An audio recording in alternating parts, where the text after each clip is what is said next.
Good night and welcome to another edition of the Dugout Podcast. I am your co-host Andrew, alongside my fellow co-host Marissa, and welcome to episode 33. I believe this is. Marissa, we're getting up in age. Maybe you, but not me. Okay, so speak for myself then. Is what you're trying to say. Yeah, speak for yourself. Yes. Very much you're older than me, no, but What? never. Don't tell You're- lies to the people. You are older than me, Marissa. Reborn in the same year. Okay. Same year, but you're older. He came first. Reborn in the same year. Okay. That's all that matters. That's all that matters. Someone could lay that really struggling, the whole world can hear you. Oh my gosh. I know what you're talking about. I ain't struggling to answer my youth. I am young. Young and sprightly. It's all about how you feel, I guess that's the most important thing. So again, folks, welcome back to the Dugout. We are once again for the second week consecutively. We are here online. Our producer wasn't available tonight, but nevertheless, we're here. We're in the hot seat again, and once again, we're looking forward to another passionate discussion. We have a lot of passionate things to get into. Passion being the keyword. I see what you did there. I see what you did there.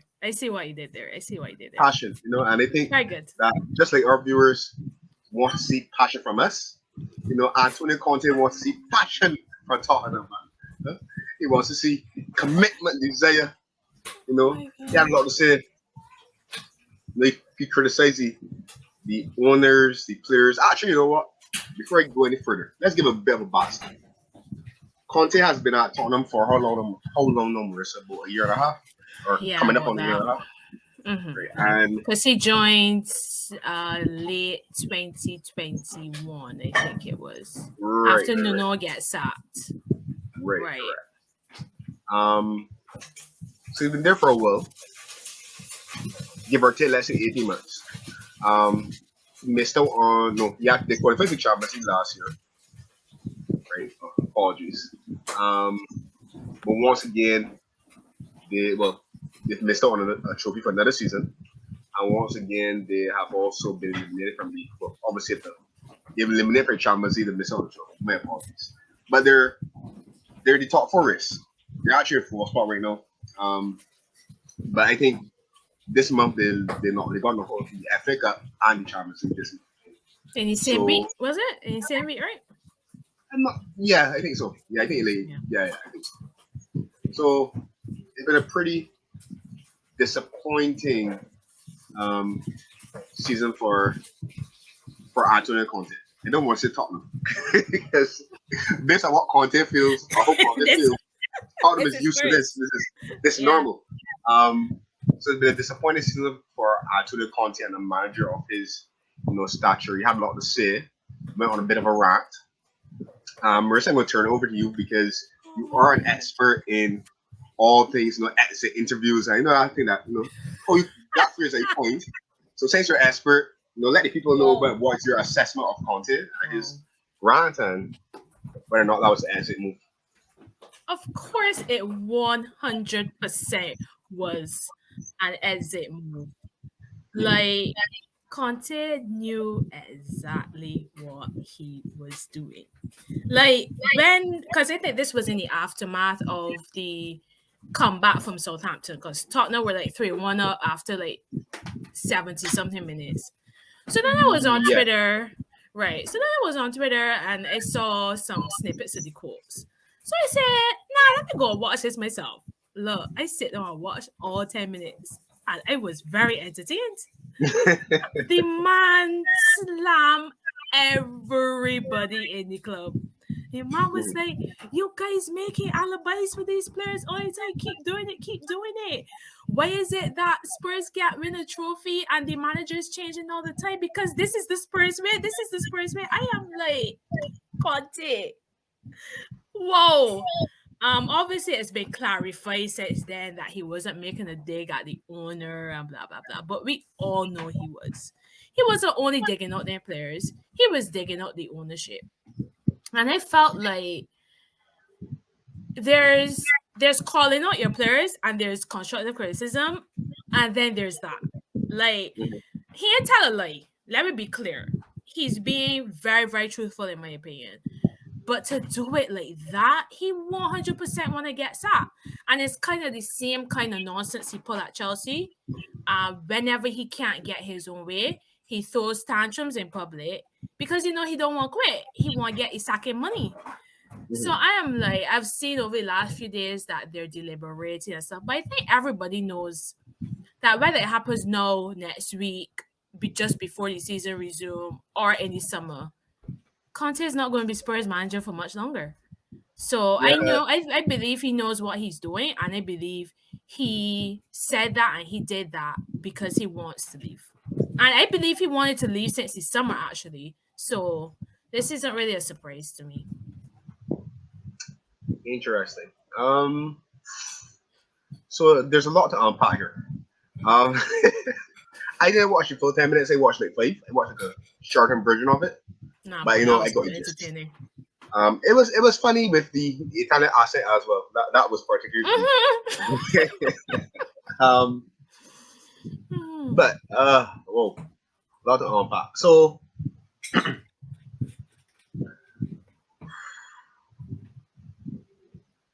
I I feel like I don't want to say that you said he was a talent late, and I think in terms of as a group, right? I think we can all agree. At least for me, I've never felt like over the last, let's say, I'm going late 2017, so maybe last 6 years, 6 seasons or so. I wouldn't say that Tottenham for me ever had like the best squad in the league in terms of total players on paper, but definitely since the Pochettino reign, I always felt as if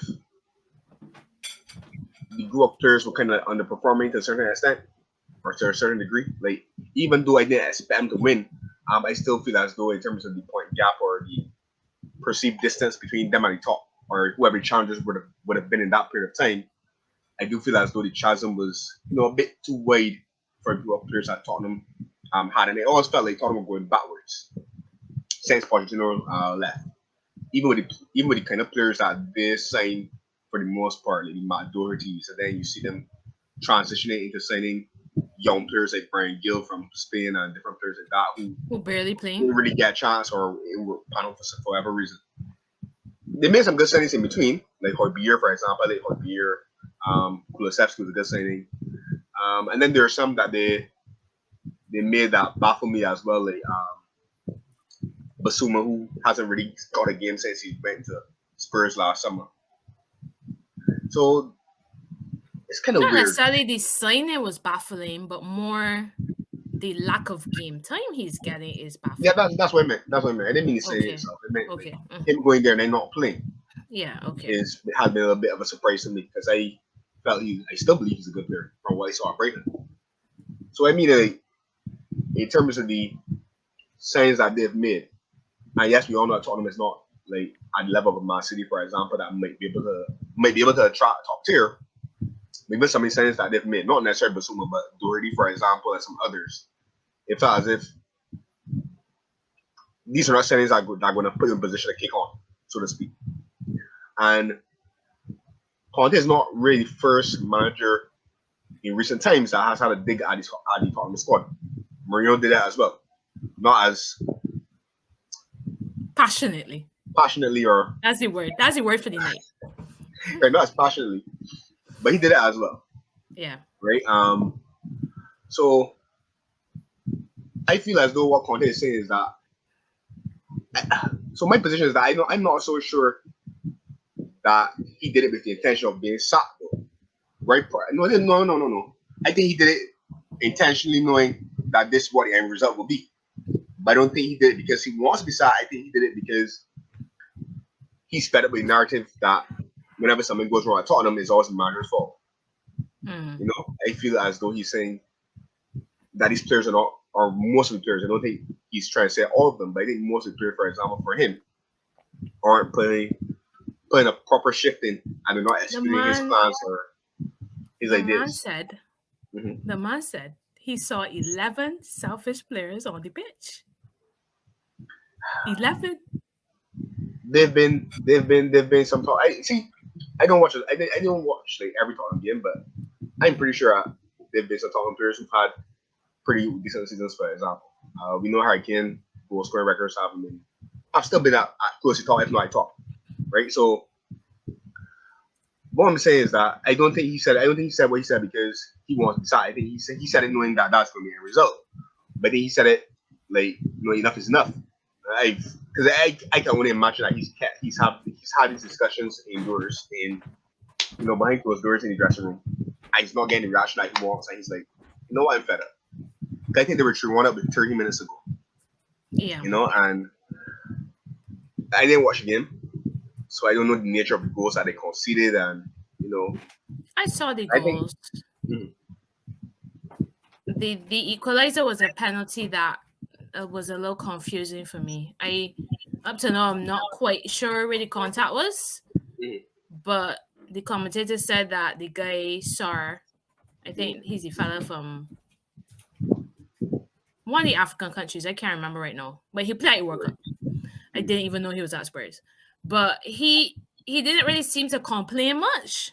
So I guess that's why people felt it was a penalty, but I really ain't sure about the contact there.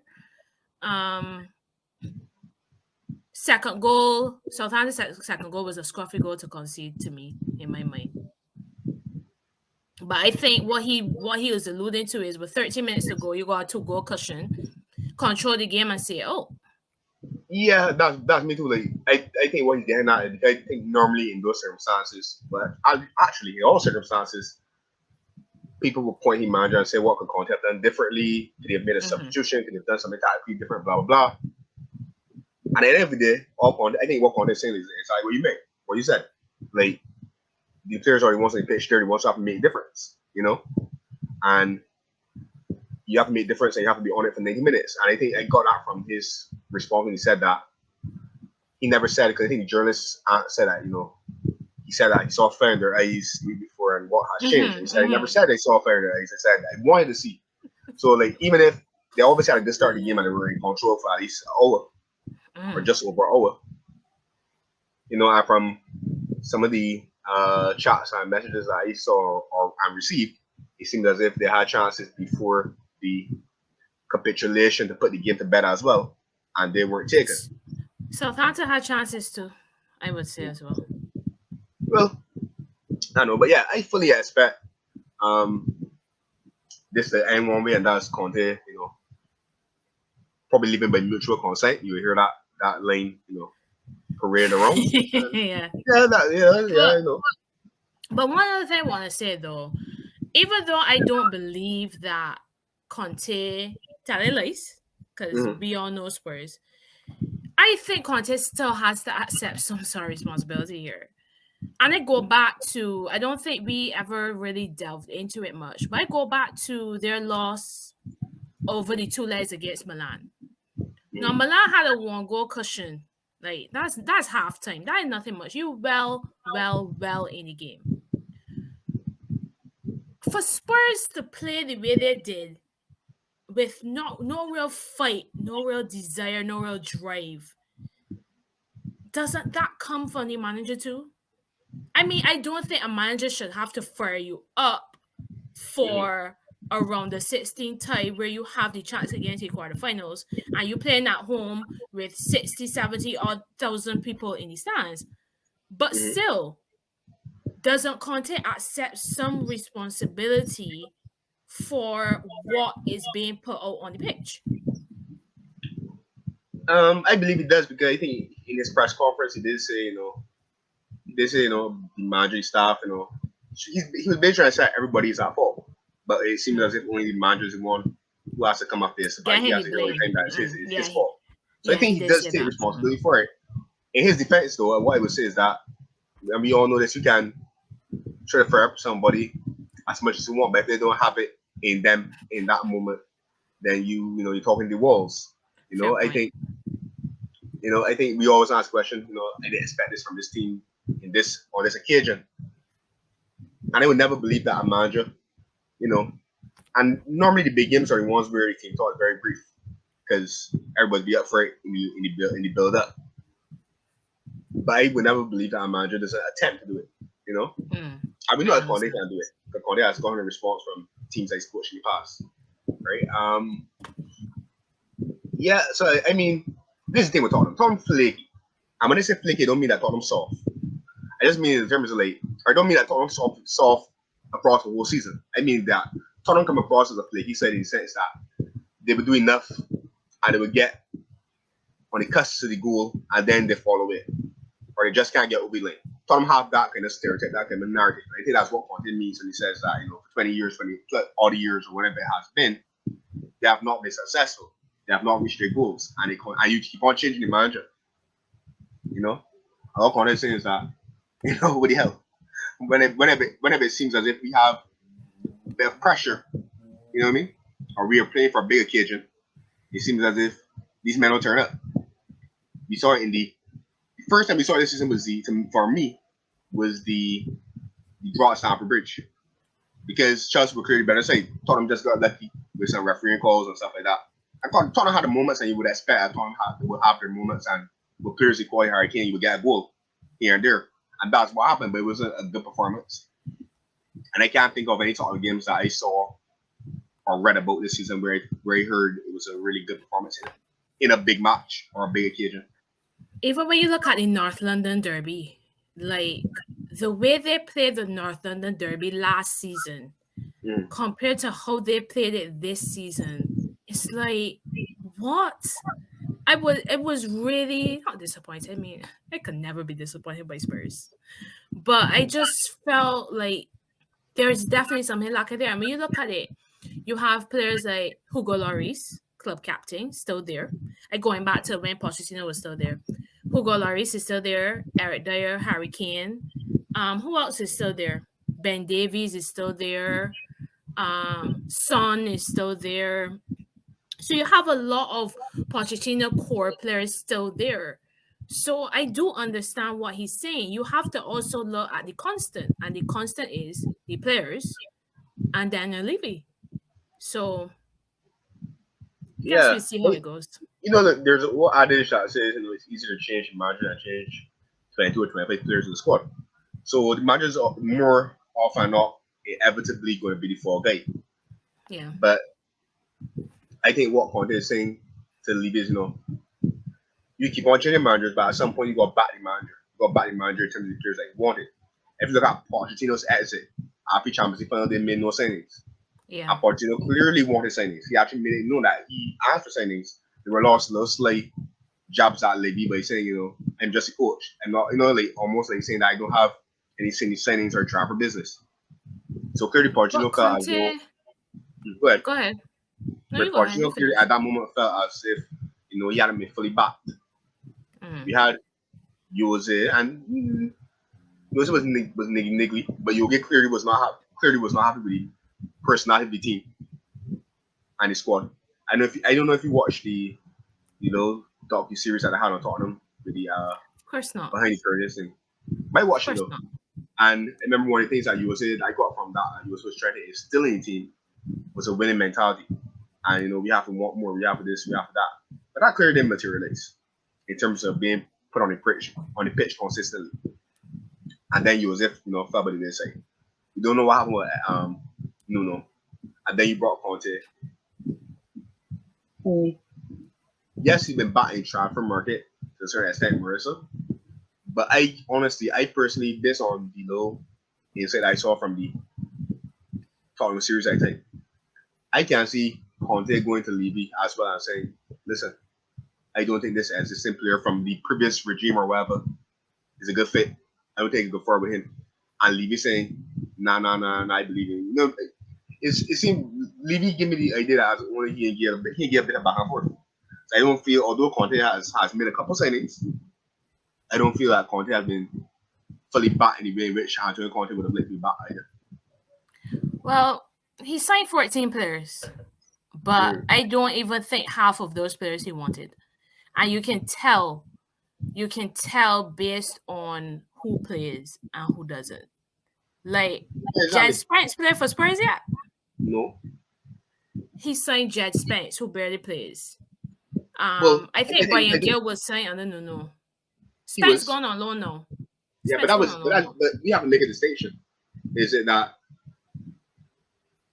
Conte signed these men or these men were signed under Conte? Conte was the manager. I would Because say the some latter. clubs were differently. I would say the latter. Yeah. So that way again, it says that, and I think it's not only about incumbents as well. I feel as though it's also about outgoings.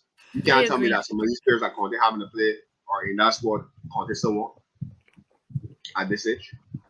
And I think when he made such a bold statement by saying, "I see 11 selfish players," I don't think any manager wants selfish players, except probably in the final tournament when they got a scoring chance to be taken.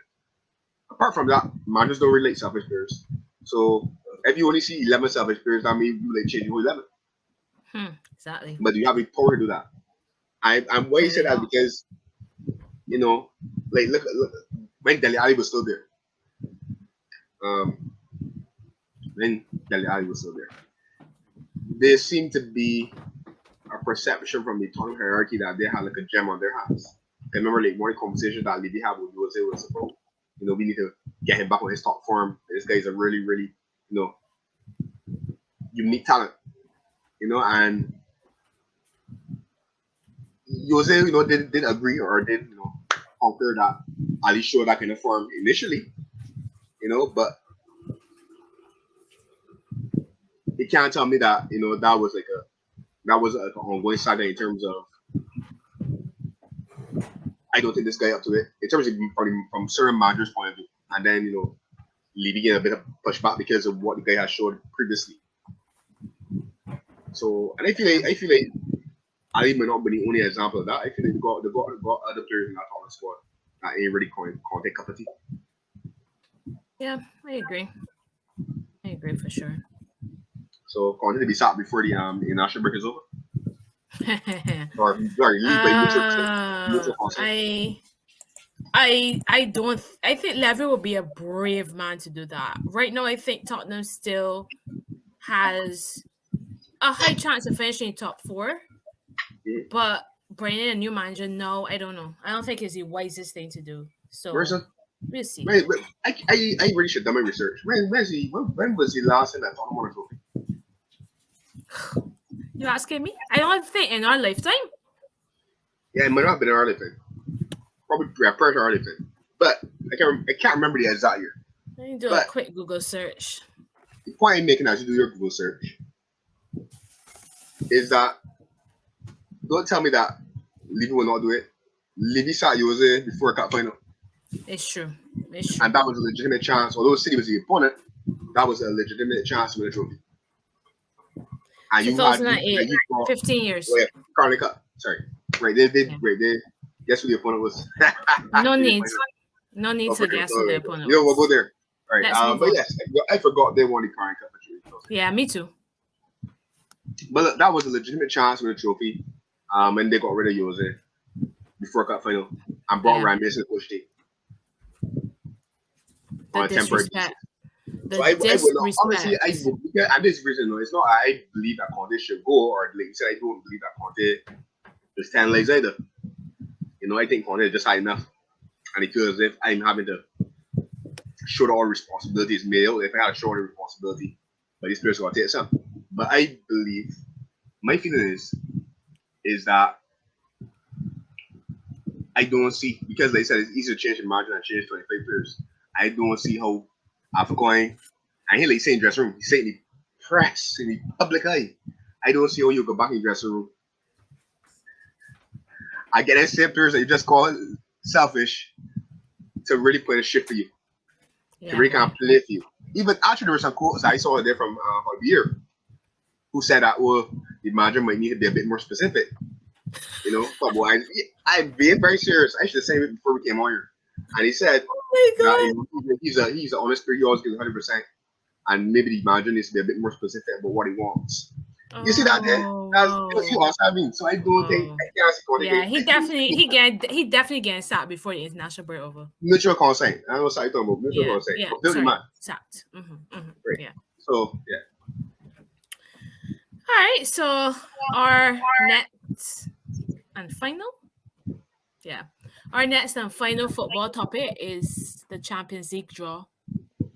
I just want to say I just want to say that as a Chelsea fan, I guess I'm just not allowed to have nice things this season. It's clear. It's clear.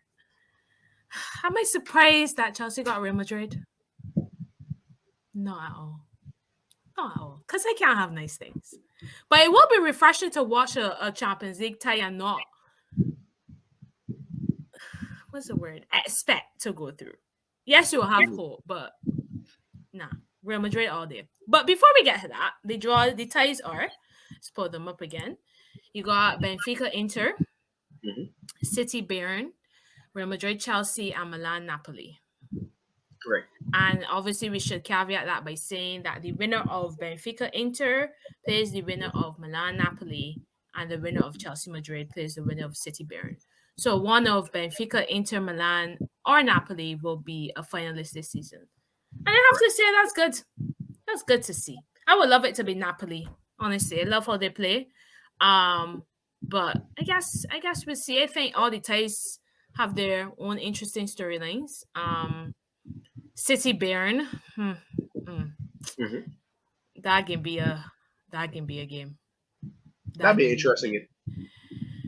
But I'm really disappointed that if Madrid gets through and if Bayern gets through, that's the semi-final. I wanted that to be the final. And you jinxed that, you know. Up to last week, you jinxed that. I told you that. I knew that. Well, I know you said you wanted it to be final, but I told you that is a good chance. You know, because how many Champions draws, you never know. My button wanted before to get there, and don't worry. I mean, you might still not mistake. I wanted to get a home.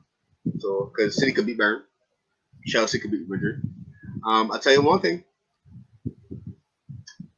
I out the competition, so I can sit down by sidelines like a spectator.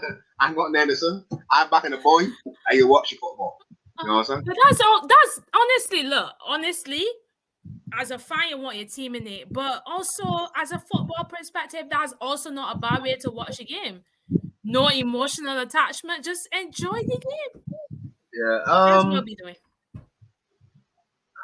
I think Chelsea got a chance, but like I would give Real the edge as well.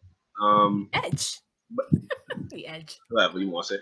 Actually, I don't know because I think it'd be a close game on a 5-2 or 6-2. See one there, worry about buddy. You know what I mean? I don't see you get beat. I see what you did there.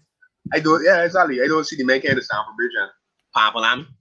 So wow, we concede 2 goals against an Everton side that has only scored 2 goals in a game 3 times this season. So anything is possible. Anything is possible, exactly, and that can go the other way. So anything is possible. It won't. It's just that kind of season. My only salvation is that a certain NG7 is going to be back on the pitch soon. That's all I want. That's all I want to see. But what I would say is, I still think that tie, or I expect that tie rather to be a competitive tie. I think like y'all go to the second game and still have a chance of going through. That's my expectancy about it. I'm giving Real the edge because the manager, I think actually he's the best manager in the world at this point in time. So that's the reason. And he going up against a very, very inexperienced manager at this level in Grand Potter. That's the only reason that's the main reason that I would give Real, the edge above Chelsea in terms of before the ball is kicked. So I'm not saying that Chelsea will go through. I just think that personal ways, I think Chelsea have players that could hurt Real Madrid on their day. Whether it be your day or it be your game, we will see. But Real definitely has the edge. In terms of the City Bayern, that is very, very tough for close. I can't see that going either way. So agree. It's all about who gets their tactics right and which players step up. Yeah. Because I think if Bayern, every special players from Bayern step up, like the Manes and the Sanes and stuff like that. And there are a lot of subplots because they're Newcastle play against City just after joining Bayern in January on loan. Man, these people just be writing these scripts behind the scene. These people just be writing these scripts behind the scene. God, tell me not. Honestly, too much subplots. Yeah, so that go anyway. This is like the 3rd consecutive year we've drawn Real Madrid. It's mad. It's honestly mad. Well, that's true. In terms of the other bracket, Benfica Inter, I heard that Inter's been playing well. Sorry, not Inter. I heard Benfica's been playing well. Yeah, they have. So that'll be interesting again because My suspicion is that Inter will try to do a similar game plan to what they tried to implement against Porto, which is that they'll try to get a lead and then try to manage it and get through the old Italian philosophy of play, I suppose. Right. And then the other game is AC Milan versus Napoli, right? Yeah. And Napoli got goals in them. Napoli come with goals. Enough. So, exactly. So I think Napoli will beat AC Milan over 2 games. I think so For too. sure. I think that's the most straightforward of the ties. Yeah. I think Inter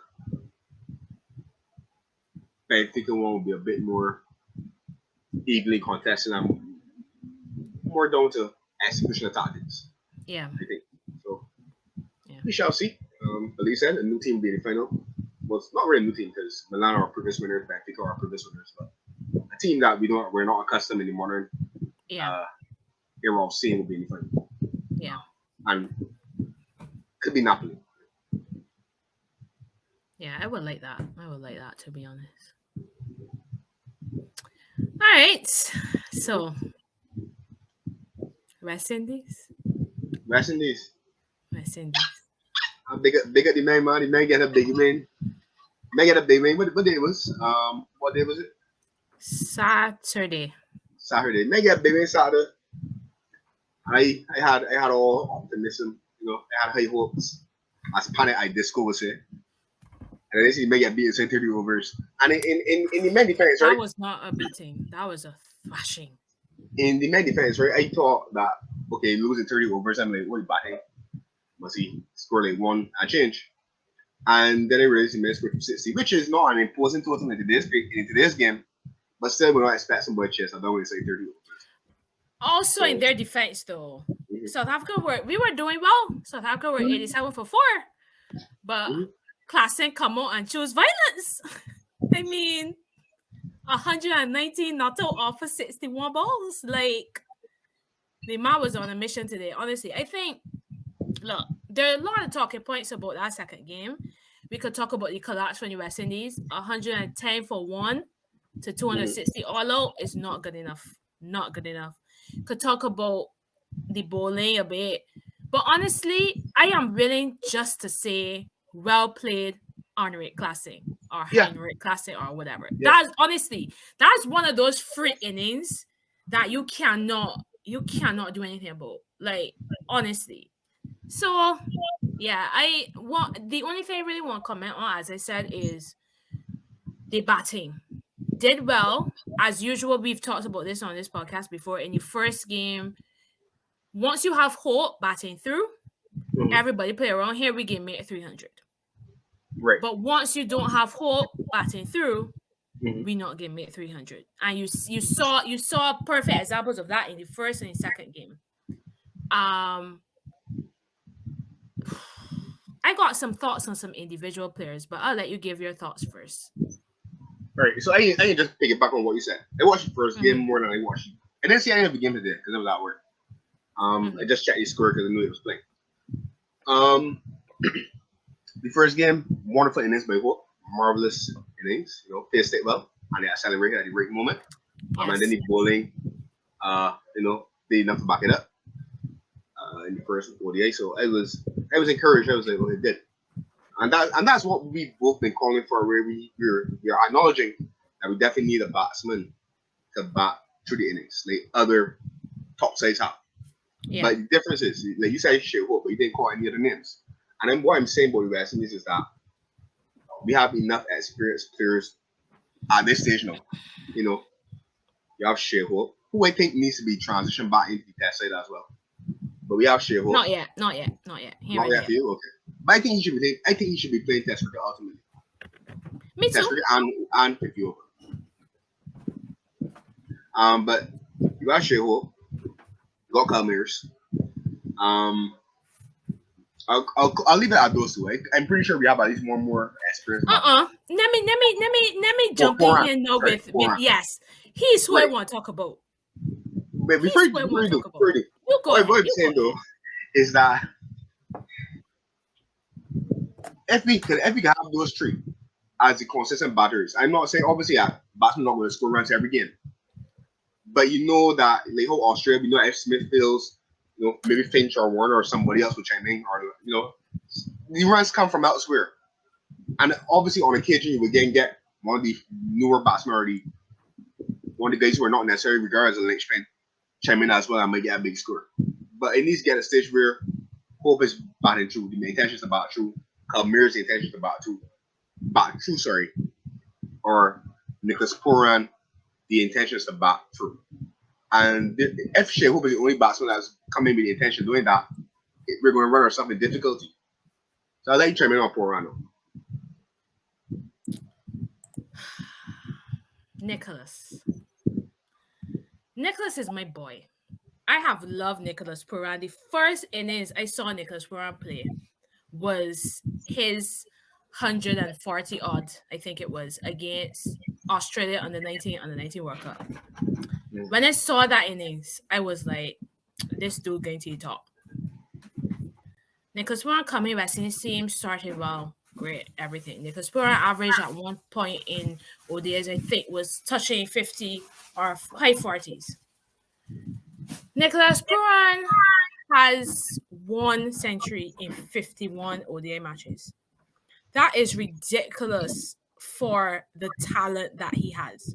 Both matches, 39 or 41 and out. Those are the things that frustrate me about Nicholas Puran. All the shots in the book, all the talent in the book, but yet he cannot, for the life of him, play a substantial innings in ODI cricket, and it is frustrating me because he, for me, talent-wise, is right up there with Shea Hope. And the way you see Shea Hope churning out 100 after 100 after 100 is the same way we should see Puran doing it. If Hope don't do it one innings because he can't do it all the time, Puran is the next person that should be doing it. Honestly. Then you mentioned Kalmir's. I do want to say here, I like what we've done with the batting lineup. I like that we push Hope from opening to 4, because if he has to keep captain and bat and opening innings, that's too much. Too much. I like that we push him to 4 and push Brandon King to open. Him and Maris have a very good opening partnership. We saw that in, I guess, both matches to an extent. King played a really, really good innings today as well. His best position is at the top of the order. So I like the batting order. But I need more from Kalmir's. I know Kalmir's has really technically only been playing cricket over the last 2 or 3 years. But for me, Kalmir's is a senior player in terms of he has all the regional experience. He has all the talent as well. These little quick fire 10s and 20s and 30s ain't doing it for me.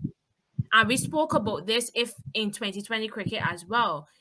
He is technically the heir to Chris Gill. Left-hander, swashbuckling, everything. He needs to do more.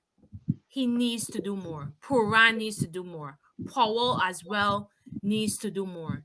And I think Shea scored 128 not out it was. Did anybody else cross 50 in that innings? Let me check quick. I open. don't think so. No. The next highest was 46. Right, I don't think so. That's unacceptable. And I'm telling you, yes, we scored 335. Yes, we won the game.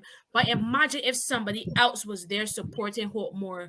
350, 360 plus, which is the starting scores that you got to be churning out in India come October. Right. So for me, you need players to back up. Hope cannot do it all the time. He cannot. Right. That's what I'm calling. And I've been calling for. I think we need at least, like I said, we need at least 2 or 3, preferably 3 at least. Batsmen. Like, for example, when we watch India play, or we watch Australia play, or we watch England play, you can immediately go and say, okay, we call like 3 or 4 danger men that really go get there early, or these men put a bucket load of runs on this scoreboard. Yeah. And with West Indies, that's the thing. It's not a problem identifying them. We just did. But the problem is that it's like you're saying so like them is danger man, but it's saying it in more than expectancy. Most these men kind of come to crease even in a dangerous moment. They expect that he can battle Australia with trouble. Virat Kohli, same thing, and the list goes on. And that's not the same for West Indies. The difference between Poran and Hope that I can see from watching the games on TV and watching them live is that I think Hope just has a better temperament. It seems And because Puran need to stop hooking the people ball. That's what Puran need to do too. Too much of Puran's dismissals are caught deep mid wicket, deep square leg, some nonsense. So tired of seeing it. yeah, Tired of because seeing it. Poran has a tendency to play. That was a temperament. He has a tendency to play rash shots at the key stage because I think for what Poran's kind of about himself. Like you said, well, you have about Calmers, but I would argue that Poran is more. He's also kind of swashbuckling in the sense that the intent is always I want to take the game away from the bowling unit. He's always attack. Whereas Shea Hope, I think you've been wanting to be critical of Shea Hope and Sanity. The net rate that it's called net rate, right? Straight rate. Sorry, my bad. The straight rate that he. See, I watch cricket. It's a long way to get these things, these terms. But the straight rate that he signs goes up. But I think that's down to mentality where Shea Hope seems a bit more suited to pace in the innings. Picking this moments of when to celebrate and when to just occupy the crease. Poran has got to find that balance. So Poran comes in and is, it's go, and it must always be go. And the thing is that he's so talented that he's also touch player. He's not only a forward. He has more than just forward. He's very busy. He can rotate. He can rotate the ball as well and maneuver the ball into the gaps.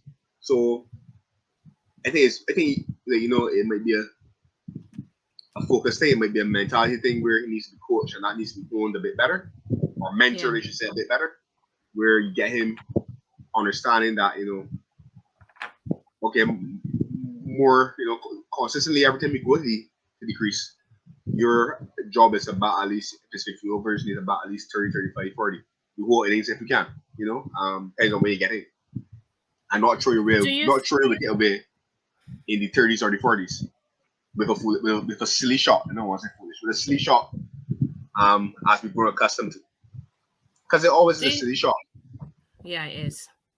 Do you think he needs more responsibility? Like, would we see a different Nicholas Puran if he had to bat at 3? I can't say for sure, because at this stage, right? Puran remind me of with obviously less efficiency. You remember Kevin Peterson, where they come in crease and they bat one way. The mentality is always I want to take the game to the bowling attack. But I don't mind. I don't mind that. It's just the selection. You have to choose what ball, what bowler, what moment to attack.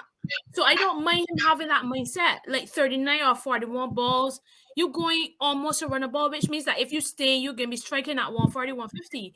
So I don't mind the mentality. It's just he has such a poor decision making when it comes to the right time to attack. That's my issue. Sorry about that. Hey, man, disappear. Man, disappear. Sorry about that. He back. Right. I agree with you, and something that I noticed about Poran. I'm not singling him out by saying he's the only West Indian batsman that does it, but sometimes when he's going well and the opposition might make a bowling change, he doesn't even give himself a ball or two to see what the pitch is doing for this bowler or what this bowler is trying to do. Standard West Indian. He tries to go after the bowler and gets himself out. So he says about Standard West Indian. For me, that's a skill that should develop with maturity. And you said he's experienced enough to know that he should know better. He has been an ODI captain. He should know better. Yeah. Just because you use that title doesn't mean that you should lose responsibility. Exactly. So. Just to touch on the bowling quickly. Alzarri Joseph is already coming on leap and bounds. And I know we look at Jason Holder as one of our key players, but I really do think that Alzarri Joseph is slowly becoming the leader of our attack in ODI cricket. He made some really timely breakthroughs. He's bowling with pace and hostility. And I just think he needs a new ball partner. He does. I don't think I love Jason Holder, but for me, is Jason Holder aggressive enough to be a new ball bowler? I'm not sure. I think Zari Joseph needs a new ball partner that can support him with wickets at the other end, and Jason Holder should be first change. I The really obvious hope. choice, Go ahead. sorry to cut you off. The obvious Go ahead. choice in that regard, I feel, would be the young Slap City Test Series a couple. That was last year. Seals, doesn't it? I think he might be the Yeah, obvious choice yeah. because he's quick But he and he's injured, so aggressive. yeah. But he injured. I think he's out for 6 months. I'm not sure when his return is, which is And unfortunate for him. Gabriel's not a field player. That's the thing. Gabriel is in the squad, and I was surprised that he didn't at least play one of the games. That's a And bit of a he's like surprise. Gabriel will be our fastest bowler, right? Yeah, I know at one point he was. So I think you still should fast. always play the fastest bowler. So Exactly. I really hope Hayden Walsh is in the region playing some cricket because we've talked about Korea, but I think Yannick Correa is not our best leg spinner. Hayden Walsh is. And I think that leg spinners will leak runs. That's just the nature of leg spin bowling. But leg spinners are supposed to give you a wicket taking option. And I right. just haven't seen Correa looking dangerous enough for me in this series. Okay. So I really hope Hayden Walsh is working on his form or some other up and coming leg spinner. Akil Hussain is doing Akil Hussain things, still doing well for us. But we need another wicket taker. I think one of the impressive things about the first match is we kept taking wickets. So while South Africa scored 287 and Bavuma scored 144 of that runs, but we kept taking wickets around Bavuma. So it was difficult. So we need that. We can't just depend on Akil and Alzari to take wickets all the time. We need another bowler in there that is aggressive enough either as a spinner or as a fast bowler to support them. I don't think Jason offers enough wicket taking ability, especially when the ball isn't doing much. So he's more of a holding bowler that will get the wickets when batsmen want to attack and he can outsmart them and such like. Right. But I don't think he has the pace. He doesn't have the pace to trouble, especially one day wickets are usually flatter and usually easier to score runs. So people of his pace will struggle. So that's not to say Jason's not a good bowler. I just think But, Alzari but needs Jason a more was aggressive partner. but Jason was never quick. Right, exactly. I'm surprised now how he could talk. But Jason was never quick. Even when he just came in team, I remember when he first came in testing, I always be more thought that I'm like, because that's our medium pace type of thing. He was never quick. Like you said, he's more like a bowler that seems to rely on conditions or if the ball's seaming or not, and then also the context again. If he pitch every condition are favorable, it will help him and get some movement. Variation and smart. It was never great. It was never pace bowler Right. in terms of his main asset. And that's one thing you need in limited overs cricket these days. Fast bowlers and very good spinners. Anything else can get pasted, honestly. So the T20 series starting. First game is Saturday. Yeah, Saturday, Sunday, and Tuesday. Okay. Powell's first assignment as captain. So we see what the boys do. And yeah. Yeah. So. Anything else you want to touch on? No, I see not really. Australia India real hiding. Yeah, I think I saw that, but didn't watch it. But I saw it. I read the caption there. Yeah. Yeah, but I mean, something else I definitely want to touch on really quickly. And we need to put this in the forefront of the viewers' mind. Prepare yourself. The next cricket World Cup, which is later on this year, like you said, there's a very, very strong possibility that the West Indies may not be there. Because I do believe that South Africa play all the nets in the ODI series, and if they win, they more than likely will. Sorry, not more than likely, they will leapfrog the West Indies into the final 8th automatic slot for that tournament. So, God help us if West Indies have to qualify in June and July, and don't get through. I'm Marissa gonna come up here. I can't stop people. Me? But I already tell you that I don't think we can qualify. I will say though, having seen the two games so far, I am a little A bit more more encouraged, right? hopeful. Yeah, a bit more Yes, because encouraged. the signs are there that they're getting the balance of the side right, they're getting the batting order right. If they could just integrate a few more wicket taking options, I do think we have a chance. So I'm not doom and gloom as I was a few months ago. I am positive. I think it was a very encouraging series, Mm-hmm. and yeah, albeit for a really brilliant innings, we could have been looking at a 2-0 sweep of South Africa at home. I mean, let's be fair, it's not South Africa's first choice 11, but it ain't matter. It could only beat who in front of you. So Yeah, agree. I'm a little more positive about our qualifying chances. I am a bit more encouraged, and that's this my first game. And like you said, the game today, that was a real it seemed like it didn't seem like a one off. Like that was a anomaly. That's not going to happen. Yeah. So, I don't think, especially with our attack, because let's be fair to you, that's his attack.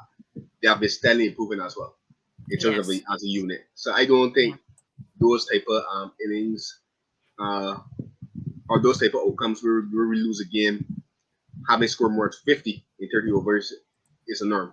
I think today, like you said, it was only to a great hitting from Klassen. So I am a bit more encouraged from the first game as well. I just like you said, I think we do need another taking option, like you said. Um, Maybe another strike bowler in the quick department as well. And I think we need at least two additional batsmen along with Shane Hope in the 50 over game to come to develop into that. This is and it's not that we expect all three to get runs every game, but just developing that perception of themselves where people expect that they will get runs. That they're in danger, man. They're the ones that we have to target. Yeah, I do like the attitude of the players as well. Like I saw in the first game how angry Powell was when he got up when he did because he was playing really well. And I saw today when Brandon King got out, like you had a dry key off. It's like they genuinely seem now to be what's the word I'm looking for? There it's like almost as those two players I call have identified themselves as key, so they Mm-hmm. know how valuable their wicket is. So Right. I think you're seeing steps to play better. I like how Powell sometimes takes his time to get in before he starts hitting. As I said, Brandon King played really well today. So the signs are there. Is a positive series. I don't want to be too hard on Shamar Brooks because Shamar Brooks didn't really score runs, right? Think in the Mm-hmm. first game he scored a duck. Oh, Right. and the second game today he scored 18. But Shamar Brooks has had a really good year or so in ODI cricket for the West Indies, so I don't Mm-hmm. want to be too hard on him. But I think as the number three, his output also needs to be better as well. So the side looks good. I don't have any complaints in terms of the selection of the players themselves. But my only qualm is just getting bowlers to come up that are aggressive and can actually take wickets because that's what we really need. Because really, truly, all we needed to do was get out Klassen, and that game would have been done. Because they were Possibly. even when Miller got out, it was 150 something for five. You get Mm. Klassen before they cross 200, Yeah, yeah, yeah. and you're into the bowling all rounders and the tails. So yeah. So I ain't too disheartened. Anyways, Yeah. that's it from me. Oh, right. So I got you do the usual then. What do you want? Um, I almost forget you. Conversation was that engrossing that I was just gonna all right, bye. Um, so yeah, just thank you guys for watching again. Of course, you can find us on our Instagram handles, the Dugout_podcast, Rissa Simone 91, Drew 9106. Social media a little sparse, but again, we're working on it. We're working on it. Um, Spirit Light Studios. We're not there right now, but still got a big shot because he can still do a little editing on the vid.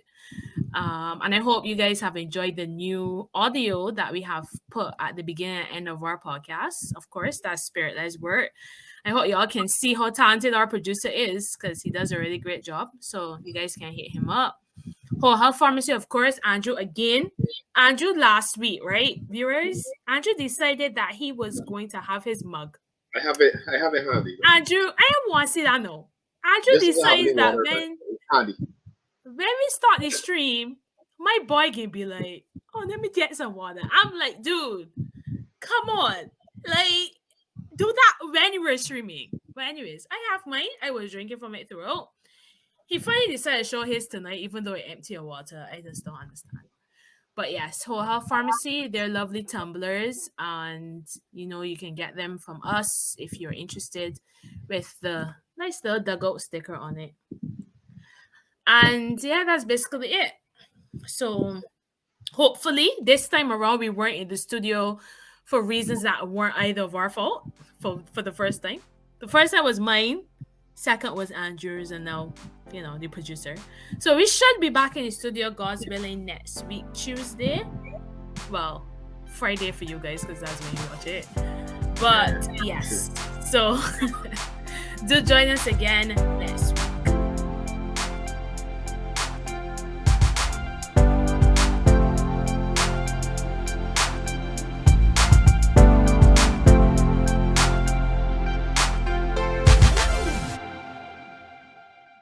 This program was brought to you by Spirit Led Studios, the sound of life.